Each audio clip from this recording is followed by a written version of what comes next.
The night was cold, darker than usual. Wind blew across the empty road, sharp like tiny knives. Streetlights flickered weakly, their yellow light glowing and fading like tired eyes. A small alien girl sat quietly near a broken road sign. She hugged her knees, her body shaking from the cold.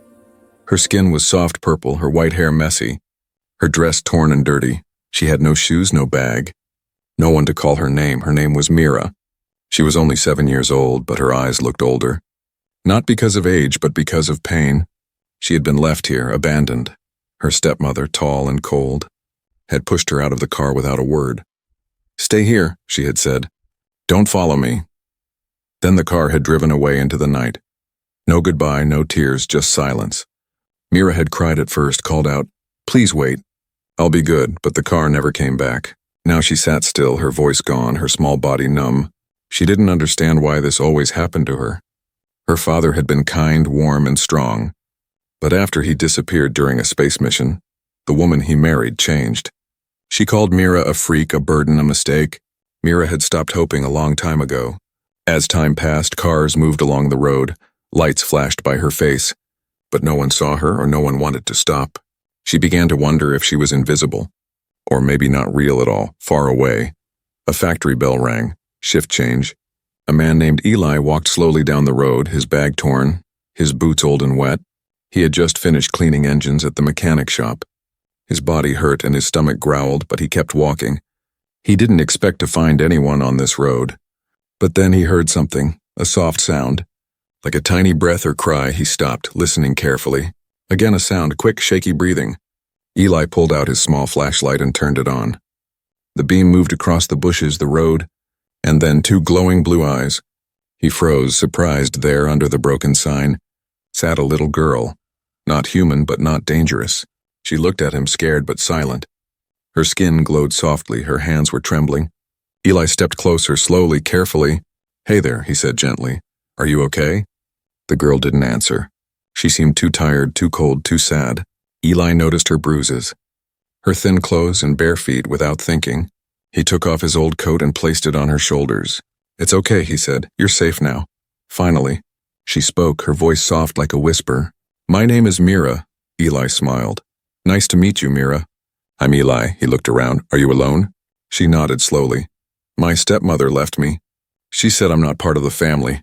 Eli felt something twist in his chest. He didn't have much, a broken home. Low pay, an empty fridge, but no child deserved this. Not even one from another world. "Come with me," he said, holding out his hand. "I have a place. It's not big, but it's warm." Mira looked at his hand. Then at his face. Something in his eyes felt real, not fake like her stepmother's smile. She reached out and took his hand. Her fingers were ice cold, but Eli didn't let go. They began to walk down the road together, one step at a time. Mira stayed quiet. And Eli talked about simple things. His cat that ran away, the stars above, the heater that works only if you kick it. As they walked, Mira glanced up at him. "Are you real?" she asked. Eli chuckled softly. "I think so, are you?" She gave the smallest smile, and for the first time that night, her heart felt something new, hope. Far above them in the dark sky, a red light blinked once. A small drone hidden in the clouds watched quietly. It had been following Mira's signal, waiting. It sent a silent message through space, "Target found." But for now, Mira and Eli kept walking. 2 lost souls who had just found each other. Neither knew what was coming next, but both believed maybe, just maybe, they weren't alone anymore. The little alien girl sat still under the broken road sign, her thin arms wrapped around her knees. The night was cold and the wind was sharp, but she did not cry anymore. She had already cried for hours, but now there were no more tears left in her eyes. Then she heard footsteps, slow and heavy. A man was walking on the side of the road, carrying a torn bag with a loaf of bread and some old clothes. His name was Eli, and he was just coming back from his night job at the repair shop. He had no money in his pocket, just blisters on his feet and hunger in his belly. But when he heard a faint sound, a soft, shaky breath, he stopped. He looked around and turned on the small flashlight he kept on his belt. The beam of light moved over the dark street until it stopped on something that didn't belong. A small figure shivering, glowing faintly in the shadows. Eli stepped closer, his voice calm and soft. "Hey, are you okay?" The little girl didn't answer. She just stared at him with large, glowing blue eyes. Her skin was light purple, her hair white like snow. and her clothes were torn and dirty. She looked like something from a dream, or a nightmare. But Eli didn't move back, he didn't run. Instead, he knelt down and gently took off his coat. "It's cold out here," he said, offering it to her. "Here, take this." She hesitated, but after a moment, she reached out and grabbed it slowly. Her hands were cold like ice and shaking. "Thank you," she whispered. Her voice so soft Eli almost didn't hear. "What's your name?" he asked, sitting on the ground beside her. The girl looked down at her feet, then said, "Mira." Eli smiled. "Nice to meet you, Mira. I'm Eli." "Are you real?" Mira asked suddenly. "Or am I dreaming again?" "You're not dreaming," Eli replied. "I'm as real as the ground you're sitting on." Mira looked at him for a long time, then nodded slowly. Eli noticed the bruises on her arms, the marks on her back, and the sadness in her eyes. "Where's your family?" he asked. "I had a father," she said quietly, "but he's gone. My stepmother said I was a problem, so she left me here." Eli felt something heavy in his chest. He didn't know what kind of creature Mira was or where she came from, but he knew one thing for sure. No child should be left alone like this. "You can come with me," he said. "I don't have much, but I can give you a warm place and some food." "You don't even know me," Mira replied. Confused, Eli shrugged. "You don't know me either. But maybe we both need a friend tonight." He stood up and held out his hand. Mira looked at it for a moment, then slowly placed her small hand in his. They walked together under the night sky, her bare feet moving carefully across the cold ground. Eli talked gently as they walked, telling her about his small home, his old heater, and his cat named Rusty who left years ago. Mira listened quietly, still unsure if this kind human was real. Her world had been full of pain and lies for so long. But something about Eli's voice, his simple words, his kind eyes, it felt different. Like safety, like home. They finally reached Eli's metal shack on the edge of town. It wasn't much, just a small room, an old mattress, a heater, and some shelves full of parts and broken tools. But to Mira, it looked like the most beautiful place in the universe. "Come in," Eli said, opening the creaky door. "Watch your step." He gave her a blanket and found a can of soup. It wasn't fresh, but it was warm, and Mira ate it like it was a royal feast. She sat on the mattress, eyes wide, still holding the coat he gave her like a treasure. Eli sat across from her, sipping hot water from a cracked mug. For a while they didn't talk, just listened to the quiet hum of the heater. Outside, far away in the night, something flew over the trees, a small silent drone. Its red eyes scanned the area where Mira had been left. It hovered for a moment, then turned and flew toward the city, inside the shack. Mira yawned and leaned her head on the wall. Eli noticed the faint glow under her skin, and the way her breathing changed when she fell asleep. He didn't know what kind of future this girl brought with her, but he knew one thing. He couldn't let her go. Not now. Not ever. The metal shack creaked as Eli pushed the door open. The wind blew behind them, cold and sharp, but inside it was quiet and still. Just one room with an old mattress in one corner, a rusty heater in the other, and shelves full of broken tools and wires. To most, it would look like a forgotten place, a shelter for junk, but to Mira, it was the warmest place she had ever seen. She stepped in slowly, her bare feet touching the wooden floor. Her glowing blue eyes scanned the space, as if looking for danger. There were no walls dividing anything. No bathroom, no kitchen, just one space to live, sleep and hope. But here, no one shouted, no one hurt her. No one called her a mistake. Eli walked over to the heater and pressed the side panel. The old machine buzzed, coughed, then came to life, throwing out gentle warmth. He looked over his shoulder and smiled. "It's not much, but it works." Mira nodded slowly, still silent, still watching everything with careful eyes. Eli moved to a shelf and pulled down a faded blanket. Soft but worn thin, he laid it on the mattress and said, "You can sleep here tonight, I'll take the chair." Mira didn't move toward the bed. Not yet. She just stood there like a small statue from another world. Eli noticed her hesitation and asked softly, "Is it okay? You don't have to be scared here." Mira looked at him, then at the heater, then at the mattress. Her voice cracked when she said, "This room, it has no doors inside." Eli blinked, confused. "No doors?" "In my stepmother's house," she said. "There were doors everywhere, but none ever opened for me." Eli's chest tightened at her words. This little alien girl had lived like a prisoner, Even in a big house and no locked doors here, Eli said, sitting down on the floor. You are free here, Mira. Finally, she stepped toward the mattress and sat down slowly. Her body trembled from cold, hunger, and memories that still haunted her. Eli stood up and went to a small cupboard, pulling out a tin can. He opened it with a knife and poured the soup into a tiny pot. Placing it on an electric coil while the soup heated, he brought her a cracked plastic cup filled with warm water. Drink this, he said. Your throat sounds dry. She took the cup carefully. As if it was made of gold, the water was simple. Plain, but it tasted like safety. As she drank, Eli watched her, wondering, where did she come from? Who would hurt a child like this? Soon the smell of soup filled the room, weak but comforting.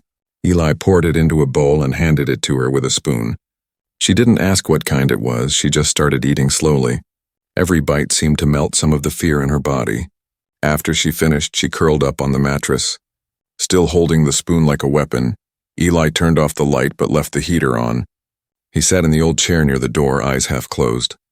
The room fell quiet, except for the hum of the heater and the soft sound of Mira breathing. Then something strange happened.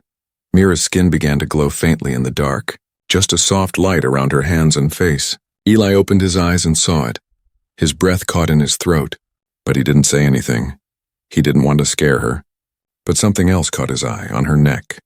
Just below the collar, a mark appeared, a symbol, round and ancient-looking like it was drawn by light itself. It pulsed once, then faded away. What was that? Eli thought. He had seen many machines, wires, and lights at his job, but nothing like this. Was she part of some advanced race? A lost royal? A secret project? He didn't know, and right now he didn't care. All he saw was a tired, kind-hearted child who needed rest. So he sat back in the chair and let the thoughts drift away. But outside in the sky something moved. A small pod, dark as night, hovered silently above the nearby trees. Its red sensor scanned the town slowly. Searching for something, it found nothing and flew away.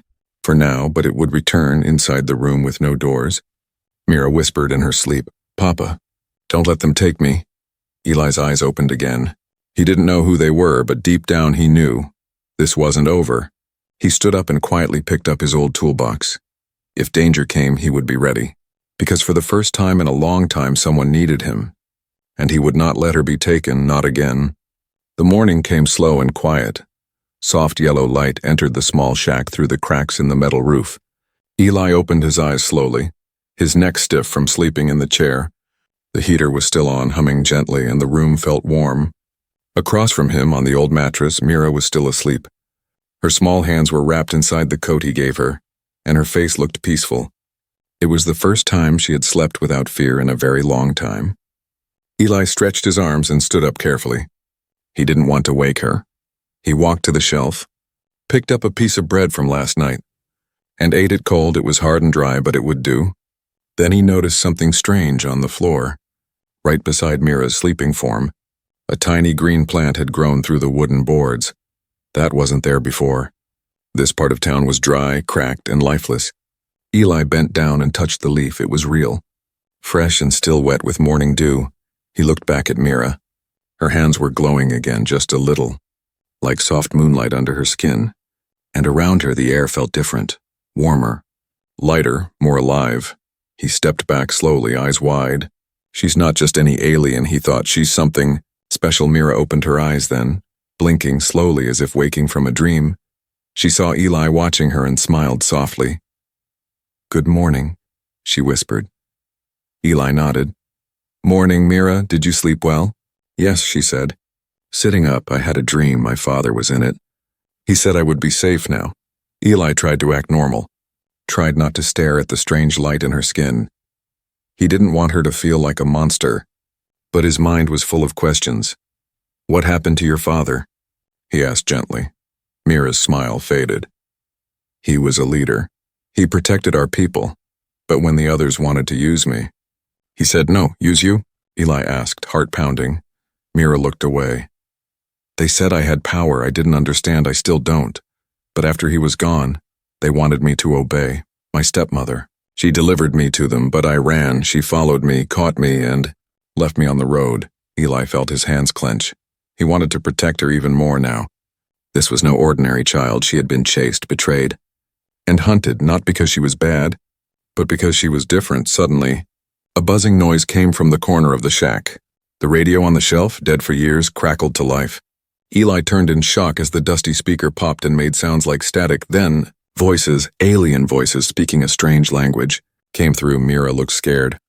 "I didn't touch it," she said quickly. Eli looked at her hands, still glowing. "It's okay," he said. "It's not your fault," but he was starting to understand. She wasn't just powerful, she was awakening. Something inside her was growing, and the world around her was responding. Machines, plants, maybe even people just outside, unseen by both of them. A bird landed on the shack's roof. Its feathers glowed briefly. As if some energy passed through it, it chirped once, then flew off at incredible speed, too fast for a normal bird. In the forest far away, something else woke up. A signal had been received, and someone was coming back inside the shack. Eli unplugged the radio, but it still kept speaking. He pulled the batteries out. Still, the alien voices continued. Finally, Mira touched it, and the radio went silent. She looked at him, her eyes sad and tired. "I don't want this," she whispered. "I just want to be normal." Eli sat beside her and put a hand on her shoulder. "You're not normal," he said kindly. "You're something better." Mira leaned into him, resting her head on his arm. For the first time, she let herself feel safe. Eli looked around at the tools, the broken heater, the leaking roof. He didn't have much, but he would protect her. Even if the whole universe came looking, but far away in the blackness of space, a silver craft floated just above the clouds. Inside, a tall alien in armor looked at the glowing red screen. "She's active," he said. "Prepare the hunter drones," a voice answered. "Do we retrieve or destroy?" The tall alien smiled coldly. "Whichever is easier." The sun had gone down, leaving the sky dark and heavy. Eli looked out the small window of the shack, watching the trees move in the wind. Something didn't feel right. The air felt too quiet, too still, like the world was holding its breath. Inside, Mira sat close to the heater, hugging her knees. Her skin glowed faintly as she stared at a rusty screw floating in her hand. It wasn't floating because of magic, it was her. Without even touching it, she was learning her powers, and they were growing. "I can feel things now," Mira said softly. "Things far away." Eli looked at her. "What kind of things?" "Machines," she whispered. "Metal voices, cold eyes." "They're coming closer." Eli's stomach turned. He stepped toward the door and listened. At first there was nothing, just the sound of wind, but then he heard it, a low hum. Like a machine purring in the sky, he grabbed his old coat and tossed Mira her shoes. "We need to leave now," he said firmly. Mira didn't argue, she could feel it too. Outside, the stars were covered by a black shape in the sky. A drone ship, silent, deadly. No lights, no sound except for that soft hum. It hovered directly above the shack, scanning the area with invisible beams inside the ship. Red eyes watched the ground carefully. Eli and Mira slipped out the back door, their feet silent on the dirt. He held her hand tightly as they ran into the trees behind the shack. Mira didn't cry, she didn't scream, she just ran, her eyes glowing slightly, guiding them through the dark forest like two stars in motion. Then it happened. The drone ship opened its side, and a bright red beam shot down in a flash. The metal shack exploded into flames, tools, mattress, heater, everything gone in seconds, Mira gasped. But Eli pulled her close and kept running. "That was my home," he said, out of breath. "But I'd burn it 1,000 times to keep you safe." Mira looked back at the burning shack, tears in her eyes. "I'm sorry," she whispered.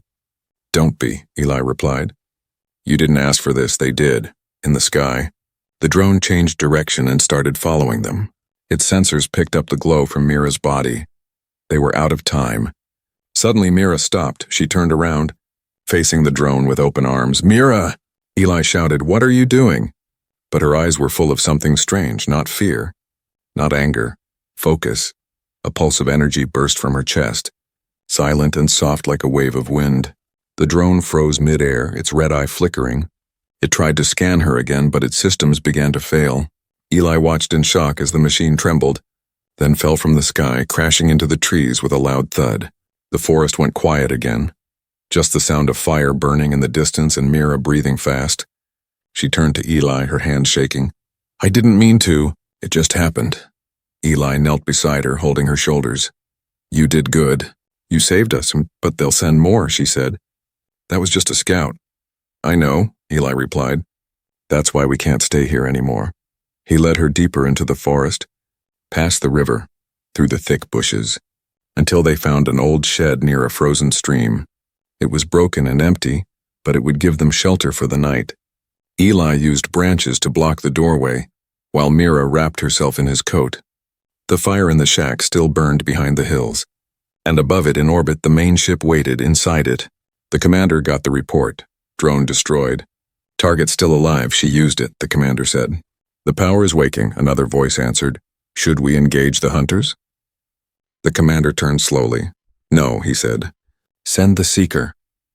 The shed was small and cold. Wind blew through the broken wood, and the roof leaked a little, but inside it was quiet. Eli and Mira sat close together near a tiny fire. Made from sticks and dry leaves, Mira's eyes were red from crying, but her hands still glowed softly. Eli watched her carefully, not with fear, but with wonder. You saved us last night, he said gently. You stopped that drone like it was nothing. Mira looked down at her hands. I didn't try to, she whispered. It just happened, something inside me. Woke up. She held out her hand and a tiny spark of blue light danced on her fingers. I can feel everything, she said, the trees, the ground, even your heartbeat. Eli reached out and touched her glowing fingers. They were warm, like soft sunlight. You're not just special, Mira, he said. You're a miracle. But Mira didn't smile. She looked outside the crack in the wooden wall. Toward the stars above, they won't stop. They'll keep coming. Then we'll keep running, Eli said firmly. Until they give up? No, Mira said quietly. I don't want to run anymore, suddenly. The ground beneath them shook just a little, but enough to knock over a tin can. Mira's eyes widened. Someone is here. Eli grabbed the wrench from his bag and stood near the door. Mira, stay behind me, he whispered. But before he could take another step, a strange blue light filled the room. A smooth silver craft hovered just outside the shed. It was silent, no wings, no engines, just floating. Then a door opened on its side, and a figure stepped out. It was tall and thin, with pale skin and glowing white eyes. He wore no armor, only soft silver robes, Mira gasped. He's one of the seers, Eli turned to her. What's a seer? They were my father's advisors, she said. They see the future, they read stars, but I thought they were all gone. The seer stepped forward slowly, holding out his hands. Peace, he said, his voice soft and echoing. I am not here to hurt you. Eli didn't lower his wrench. You burned my home, chased us, and now you say peace? But Mira touched his arm gently. He's different. I can feel it. The seer knelt down in front of her. You carry the light core, he said. It has awakened fully. Mira looked confused. What does that mean? It means, the seer said, you are no longer a child hiding in the shadows. You are the light that could free our people. Eli stepped in. She's just a kid. She didn't ask for this. She was born for it, the seer replied. The enemy knows that is why they send the hunters and the drones. But they cannot take her now, not unless she gives herself willingly. Mira stood up slowly, her glow brighter than ever. I don't want to run. I don't want to hide, she said, but I won't leave Eli. The seer looked at the human man, puzzled. You trust him, Mira nodded. He gave me warmth when I had nothing. He didn't see a weapon. He saw a little girl. The seer paused, then bowed his head. Then he will come with us, he said. There is a place where you can be trained, safe, hidden from the ones who hunt you. But before they could answer, the ground trembled again far in the distance. 3 dark ships dropped from the clouds. Hunters, black and sharp, shaped like claws, flew toward the forest fast. The seer's eyes turned dark. We must leave now. Eli grabbed Mira's hand. But she didn't move. She looked at the trees, the sky, and then at the ground beneath her. Her body began to glow, brighter than ever before. She closed her eyes and the earth itself responded. Vines grew rapidly around the trees. Stone lifted from the ground and the wind swirled around her. The seer stepped back in awe. She's not just a carrier of the light core, he whispered. She is becoming it. Eli shielded his eyes as the light grew stronger. Mira opened her mouth and a soft word in an alien language left her lips. The wind turned into a shield of energy, and the approaching hunter ships slowed down. Their engines screamed, trying to push through. But the air had turned into glass. For a moment, everything stopped. Then Mira collapsed into Eli's arms, her glow fading but her body safe. She used too much, the seer said quickly. We must go now before she wakes. Eli lifted her gently. Where are we going? The seer pointed toward the sky, to the only place where the light core can become what it was meant to be. The sky above the stars looked peaceful, but Eli didn't feel peace. He stood inside the glowing silver ship, holding Mira in his arms. She was unconscious, her breathing soft, her skin pale with dim light. The seer stood beside him, typing into a glowing panel. She will recover, the seer said. But her powers are changing fast. She needs guidance, training, protection. Eli nodded, but his heart was heavy. Will she be safe here? He asked. The seer answered. As safe as she can be. Soon, the ship broke through the clouds and entered a new place in the stars. A hidden world floating in deep space, surrounded by light rings and moons.